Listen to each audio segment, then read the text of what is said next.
মানে বাংলাদেশে 18 থেকে 20 কোটি জনসংখ্যার মধ্যে প্রায় 60 ভাগ মানুষ মধ্যবিত্ত। কিন্তু এই মধ্যবিত্ত মানুষগুলোর মধ্যে তারা যখন কোনো রোগে ভুগে, তারা তখন অধিকাংশ ডাক্তারের কাছে গেলে তখন তারা বিভিন্ন রকম সমস্যার সম্মুখীন হয়।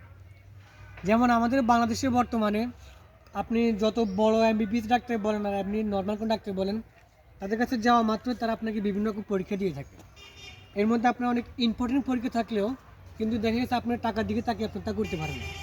সো আমি এই ক্ষেত্রে বিশেষ করে আমাদের বাংলাদেশের যারা বড় বড় যত ডাক্তার আছে তাদের কাছে আমি একটা রিকোয়েস্ট করব, আপনার কাছে যদি কোনো পেশেন্ট যদি কখনো যায়, আপনি তখন তাকে কোনো পরীক্ষা দেওয়ার সময় একটু ভেবে নেবেন যে সে পরীক্ষাগুলো করানো কি তার অ্যাবিলিটি আছে নাকি তার পক্ষে সম্ভব।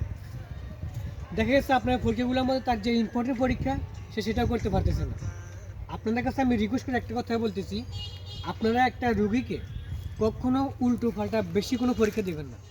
জাস্ট একটা মাত্র পরীক্ষা দিবেন, সে যাতে পরীক্ষাটা করে তার রোগটাকে সম্পূর্ণভাবে নির্মূল করতে পারে এবং তার রোগটা ধরতে পারে। যেমন অনেকে টাকা দিকে চিন্তা করে তারা বিভিন্ন রকম পরীক্ষা করতে পারে না। সো একটাই রিকোয়েস্ট, আপনি কোনো রোগীকে পরীক্ষা নিরীক্ষা উল্টাপাল্টা কোনো পরীক্ষা দিবেন না, যেটা তার প্রয়োজন সেটাই দিবেন। আশা করি মনে রাখবেন।